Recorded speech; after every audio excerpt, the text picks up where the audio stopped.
ایک درویش دنیا سے منہ موڑ کر اپنے مالک سے ناتا جوڑ کر دشوار گزار پہاڑوں میں رہا کرتا تھا۔ تنہ تنہا عبادت الہی کی خوشبو میں دن رات مست رہتا اور دنیا پرست لوگوں کے نفس کی بدبو سے پریشان دماغ ہو جاتا۔ جنگل میں ہزار ہا درخت پھلوں اور میووں کے تھے۔ اس درویش خدا مست کی خوراک یہی جنگلی پھل اور میوے تھے۔ ان چیزوں کے علاوہ اور کچھ نہیں کھاتا تھا۔ ایک دن بیٹھے بٹھائے نہ جانے کیا خیال آیا کہ خدا سے ایک عجیب و غریب عہد کر بیٹھا۔ اے میرے خدا، میں آئندہ ان درختوں سے نہ خود میوہ توڑوں گا نہ کسی اور کو کہوں گا کہ مجھے پھل توڑ کر دے۔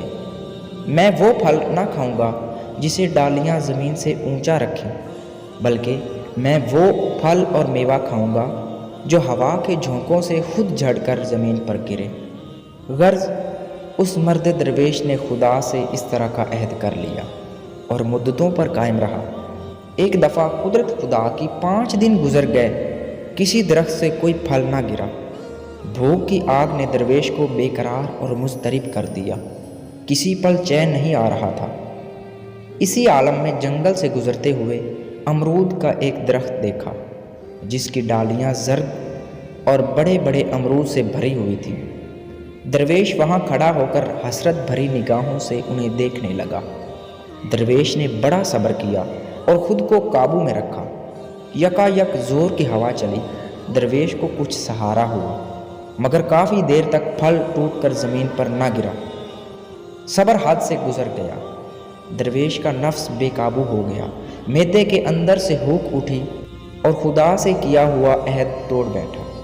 فوراً ہاتھ بڑھا کر امرود توڑ لیا اور پیٹ کی آگ بجھا لی۔ غیرت خدا بندی حرکت میں آئی۔ ان دشوار گزار پہاڑوں میں چوروں کا ایک گروہ آ گیا۔ راتوں کو وہ گروہ شہر اور بستیوں میں جا کر لوٹتا اور دن کو واپس آ کر وہاں رہتا تھا۔ کوتوال کو ان چوروں کے بارے میں اطلاع ہو گئی۔ کوتوال نے سپاہیوں کی ایک بڑی جماعت بھیجی۔ انہوں نے اس پہاڑی اور جنگل کا گھیراؤ کر لیا۔ اس درویش کا مسکن بھی قریب ہی تھا۔ سپاہیوں نے تمام چوروں کو گرفتار کر لیا۔ درویش بابا کو بھی ان کا ساتھی سمجھ کر پکڑ لیا۔ کوتوال نے حکم دیا کہ انہیں جیل میں بند کر دو۔ چند دنوں بعد عدالت میں مقدمہ پیش ہوا۔ بعد میں یہ فرمان جاری ہوا کہ ان کا ایک بایاں پاؤں اور دایاں ہاتھ کاٹ ڈالو۔ جلاد نے کوتوال کا حکم سنتے ہی تلوار چلانی شروع کر دی۔ سب کے ہاتھ پاؤں کاٹے جا رہے تھے۔ درویش کا دایاں ہاتھ بھی کٹ گیا۔ جلاد ان کا بایاں پاؤں کاٹنے کے لیے تیار ہو رہا تھا کہ یکا یک ایک گھڑ سوار تیزی سے وہاں نمودار ہوا اور جلاد سے للکار کر کہنے لگا، ارے مردود، ذرا دھیان کر، یہ شخص بڑا شیخ اور ابدال وقت ہے، تو کیا ظلم ڈھا رہا ہے؟ اب خدا کے عذاب کا انتظار کر۔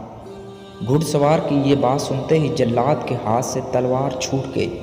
عالم وحشت میں بھاگا، سیدھا کوتوال کے پاس گیا اور اسے اس حادثے سے آگاہ کر دیا۔ کوتوال کے ہوش اڑ گئے اور درویش کی خدمت میں ہاتھ باندھے ہوئے حاضر ہو گیا۔ عرض کرنے لگا، اے خدا کے مقبول بندے، مجھے خبر نہ تھی کہ آپ کون ہیں۔ میں نے آپ پر سخت زیادتی کی، لا علمی میں یہ خطا سرزد ہو گئی، خدا کے لیے آپ ہمیں بخش دیں۔ درویش نے کہا، اس میں تمہارا کوئی قصور نہیں، جس گناہ کی پاداش میں میرا ہاتھ کاٹا گیا اس کو میں ہی جانتا ہوں۔ تجھے ان حالات کی کیا خبر، لہٰذا تم بے فکر رہو۔ لوگوں میں اب اس درویش کا نام ہاتھ کٹا شیخ مشہور ہو گیا۔ ایک دفعہ ایک آدمی بغیر وقت اور بغیر اجازت کے جھونپڑی میں آ گھسا۔ آگے کیا دیکھتا ہے کہ مرد قلندر اپنے دونوں ہاتھوں سے خرقہ درویشی میں پیوند لگا رہے ہیں۔ اس نے حیرت سے دانتوں میں انگلی دے کر کہا، حضرت، میں یہ کیا دیکھ رہا ہوں؟ آپ کے تو دونوں ہاتھ صحیح سلامت ہیں۔ لوگ خواہ مخواہ کہتے ہیں کہ آپ کا دایاں ہاتھ کٹا ہوا ہے۔ درویش نے کہا، ارے او میری جان کے دشمن، تو جھونپڑی میں بغیر اجازت کے کیوں آ گیا؟ اس نے ندامت سے عرض کیا، حضرت، مجھے آپ کی زیارت کا بے حد اشتیاق تھا۔ اس شوق ملاقات سے مغلوب ہو کر یہ غلطی کر بیٹھا۔ درویش نے اس کی محبت اور خلوص کو دیکھ کر کہا کہ اب تو آ ہی گیا ہے تو ادھر بیٹھ جا، لیکن خبردار، جو کچھ تو نے دیکھا اس کا ذکر میری زندگی میں ظاہر نہ کرنا۔ انسان کے چاہنے یا نہ چاہنے سے کچھ نہیں ہوتا۔ ان کی گفتگو کے دوران ملاقات کے لیے جھونپڑی کے باہر کافی لوگ اکٹھے ہو چکے تھے۔ انہوں نے بھی کسی سراغ سے شیخ کو دونوں ہاتھوں سے پیوند لگاتے ہوئے دیکھ لیا تھا۔ ان سب پر درویش کی کرامت کا راز کھل گیا تھا۔ درویش نے دل میں کہا، اے میرے اللہ، اس حکمت سے تو ہی خوب آگاہ ہے۔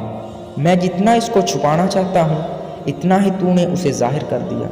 اسی وقت درویش کو القاء ہوا کہ جب تیرا ہاتھ چوروں کے ساتھ کاٹا گیا تھا، لوگوں کے دلوں میں تیرے بارے میں غلط فہمی پیدا ہو گئی تھی۔ وہ خیال کرنے لگے کہ تو مکر و فریب کا جال بچھائے ہوئے بیٹھا ہے۔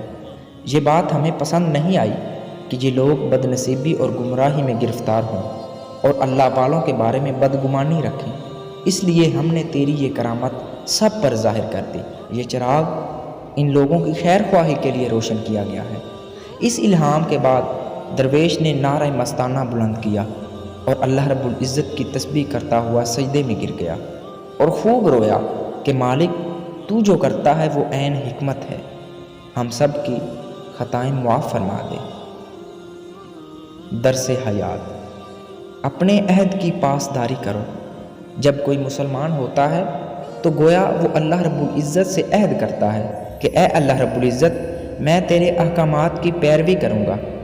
جو خدا کے ساتھ عہد کر کے توڑتا ہے اسے نقصان اٹھانا پڑتا ہے۔